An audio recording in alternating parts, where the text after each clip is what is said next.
Namaskar. Welcome to another episode of Editorial. So, this Ukraine president, Volodymyr Zelensky, he is called Volodymyr, not Vladimir. I used to call him Vladimir, and I am told no, that's not the way they pronounce in Ukraine. Vladimir is a Russian name, not a Ukrainian name. Ukrainian name is Volodymyr. So, Volodymyr Zelensky went to United States. He obviously went to gather United States support, and he was humiliated by President Trump and his deputy. Humiliated. Let's talk about it. Let's get right into the show. Okay, so Zelensky, the president of Volodymyr Zelensky, the president of Ukraine, went to United States of America. Of course, he went to United States America hoping that United States America will help him like the way USA was helping him before. Now, there, the president of United States and his deputy humiliated him like nobody's business. Trump humiliated him. Vance humiliated him, and he was treated like some kind of a regular guy from the street. He was treated very badly. Not only that, after that, I am told that he was thrown out of the White House. He was picked up and said, "Get out, nahi aane ka." So that happened. Chalo, theek hai. Now let's start from the beginning. Let us understand this entire story in a very simple format.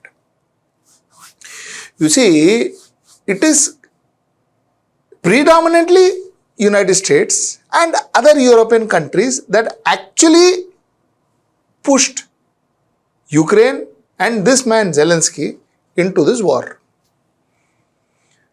Zelensky wanted to join NATO. United States is part of NATO. Now, Zelensky, because he wanted to join NATO, Russia told him, do not join NATO, because if you are joining NATO, you are going to give access to America on our borders. We wouldn't want our enemy country to be there in our border. And you, Ukraine, you have been part of USSR. You have been part of that big picture. So, kyun kar rahe ho? This was the problem. Zelensky, who was stand-up comedian turned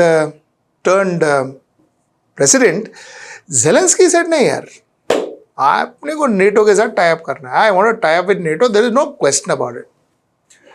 Now the problem is, when it all started, everybody prodded him, everybody pushed him, everybody supported him. There was talk and speech and all made all over the world saying that go for it, don't worry. So Obama started supporting him. This gentleman, Trump, also supported him to a very large extent last time, in his last term. Biden supported him. Now Trump says, nahi karne ka. I don't want to support you. Go tie up, go do ceasefire with Russia. In fact, it was one of his election promises. 24 hours, I'll get the ceasefire done. Now, before I talk about Trump's arrogance, let us talk about Zelensky's foolishness. You see, let us be very clear about life. Zelensky risked his entire population. Risked his entire population by combating with Russia. The fact is, Russia's initial demand was do not tie up with NATO. Had he adhered to that demand, no matter whatever, however you call it, fair, unfair, bad, good, I am not here sitting to judge. What I am trying to say is, then too, we had said that, listen, Russia is a far more powerful country than Ukraine. Ukraine will have a problem, and they did. Hundreds and thousands of people died. Russia made a mincemeat out of their states. And this was all because of one man's ego. Was he right? Was he wrong? Doesn't he have the right to determine whether he wants to join NATO or not? Or what if he joins NATO? There are other countries who join NATO who shares borders with USSR. All that I understand. But in this case, who is powerful? Russia or Ukraine? Obviously Russia. And Ukraine took panga with Russia to wage a war against Russia, or they say they defended Russian attack. With whose power, with whose support? United States support and other European Union support, but predominantly United States support. Now what happened? United States says that nahi deta support. Khatam. Now he has gone and waged war. He has gone and is fighting with Russia, and United States nahi karne ka abhi. But that previous government was responsible for this. They must have promoted you and all. We will not promote you. You go and you talk peace with Putin. Finally, what I am worried about are the people of Ukraine. Neither will Trump lose anything, nor possibly this Zelensky. The people of Ukraine will lose. And that's what worries me. Who is right, who is wrong? I'm sure a lot of people are talking to you as to who is right and who is wrong. What? For me, I think the first job of a leader is to keep his or her people safe. That's the first job of a leader. And if he puts his people at, then he's a bad leader. This is what I understand. And that too, on somebody else's strength, by using somebody else's strength, not his own. Okay. Now let us come to Trump. You see, this Trump, his biggest grudge against Zelensky was the fact that, this man hates Putin. He's spitting venom against Putin. How can you have a compromise if he is spitting venom against Putin? How can you hate Putin so much? This is what Trump said. You see the hatred he's got for Putin. It's very tough for me to make a deal with that kind of hate. He's got tremendous hatred. And I understand that, but I can tell you the other side isn't exactly in love with, him either.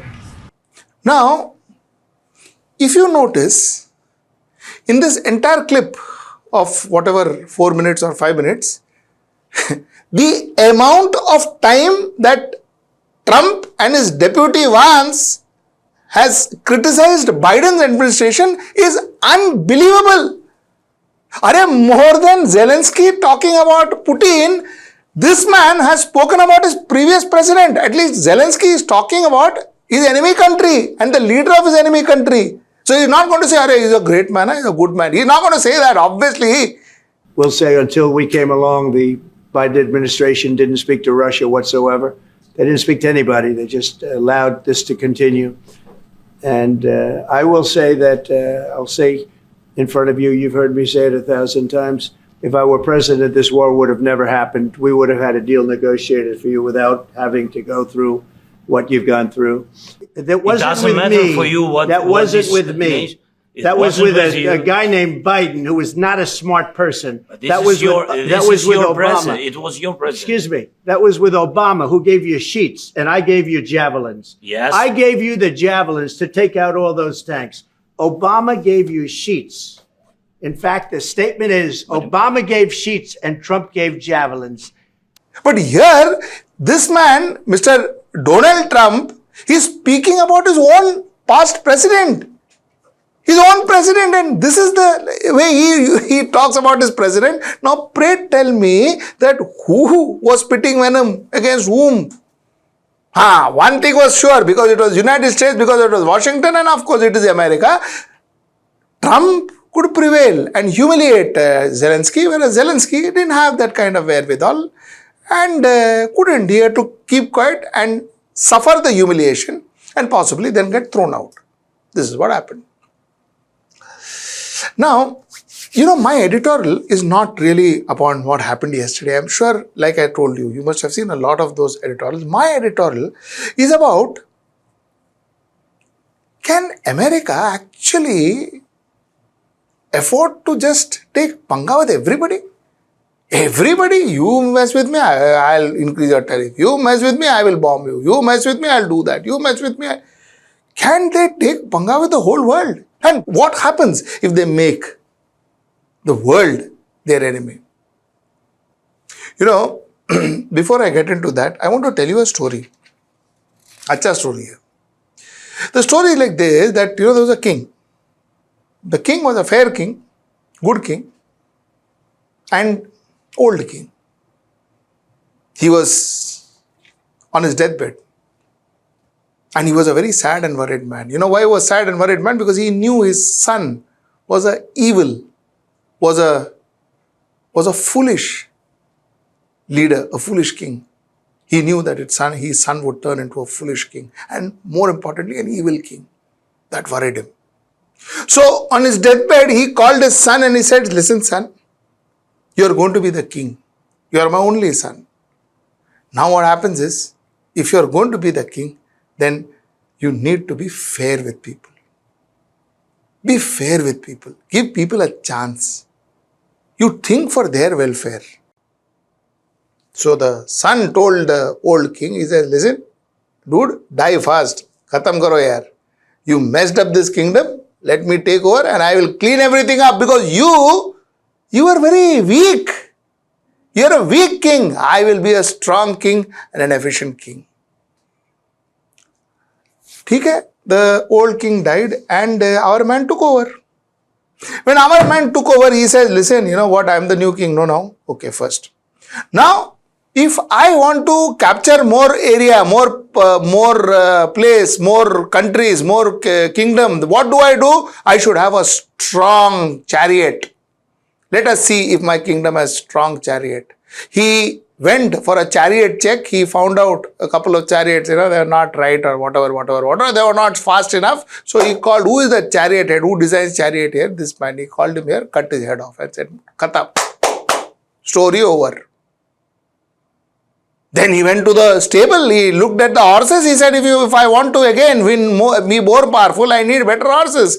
Who looks after the horses? This person looks after the horses. Are all the horses good? No, not to the expectation. Khatam, cut his head. End of story.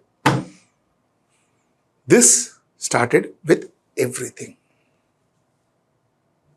Till such time that he cut the head of his own tailor. And the story goes that in that kingdom, there were no chariot makers, no horse keepers, no tailors.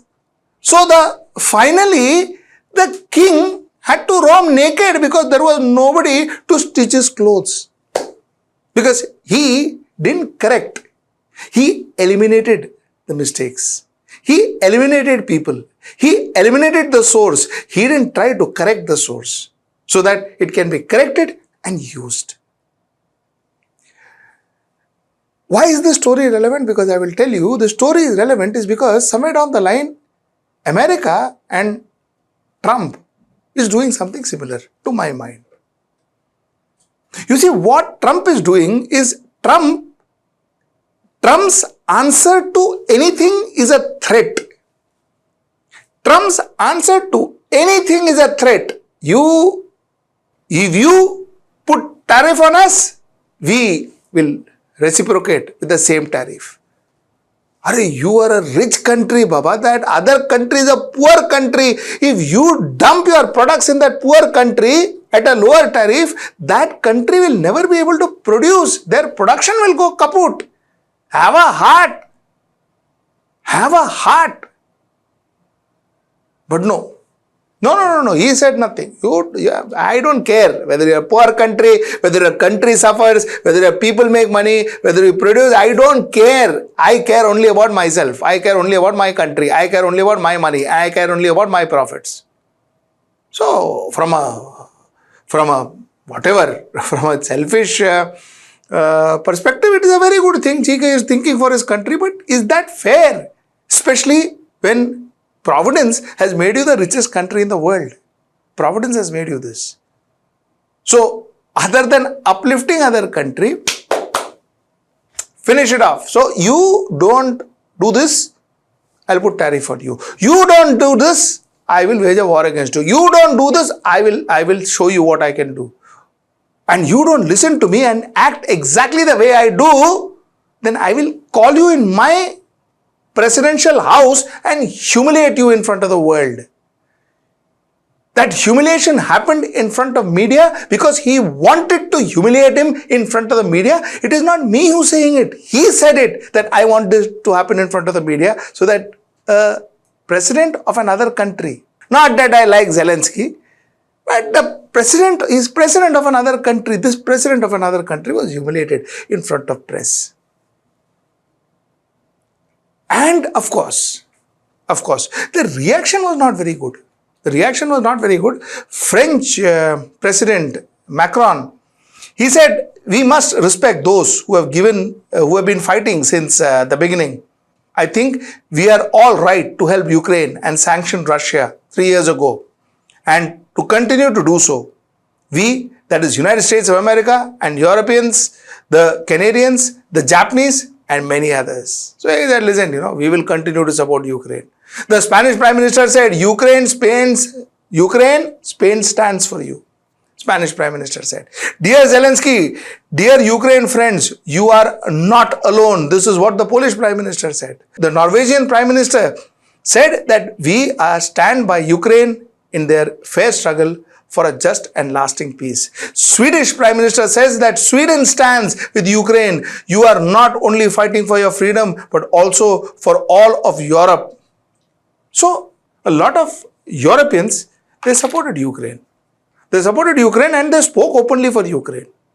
Now, mind you, our President of United States, he humiliated Zelensky because he thinks there's nothing, it doesn't make much of a difference to him.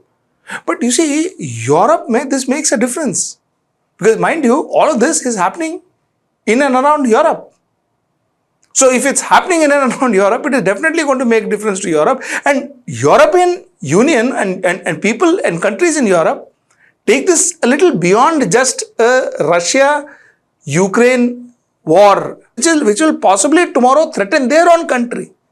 So the European response was completely for Zelensky. Now what is technically going to happen is that, you see, it is not that America is invincible. It is not that America says, tum pe sanction, tum pe sanction, tum pe sanction, tum pe sanction. So only the other countries are going to suffer. It is not that.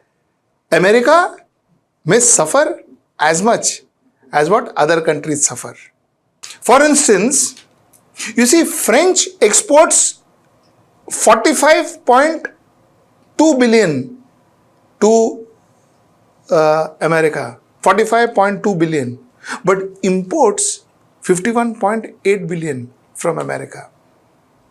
So French imports more from America than exports to America. If French said, nay, I don't want to, America may have a problem. Spain exports 18.1 billion to America, but imports 28.1 billion from America. So these are all countries who imports more from America. For instance, Poland, US exports 14.5 billion, imports 12.6 billion.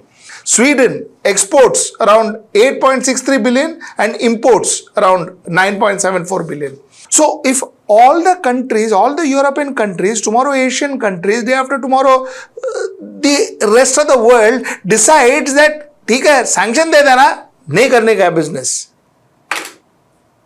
What Trump has to remember is that he could be that king who has nothing.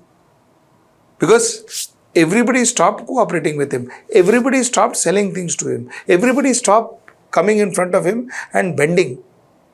Because end of the day, trade is a very powerful tool, more powerful than any bombs and any jets and any weapon of mass destruction. Trade is very powerful. If you mess with trade and you mess with people, you mess with your consumers, you mess with people who are importing from you, you mess with them, it's going to directly hit your economy. If it hits your economy, it's going to harm your people too. If it's going to harm your people, it's going to harm your country, it's going to harm your political career. So, while you have people like Elon Musk was dancing in the stage with his chainsaw, saying that I have sacked people, I've cut jobs, stopping US aid to poor countries. You have, at one side you have an Elon Musk, and on the other side you have a JD Vance and Trump himself humiliating presidents of other countries, humiliating them. And the same president which your own former president and vice president praised. This is definitely going to have its repercussions. The world may suffer if America levies tariffs. Of course the world will suffer. But America will also suffer if the world decides that we can live without America's aid and America's products and America's money. America will also suffer. Till I see you next time. That's tomorrow at 10. Namaskar.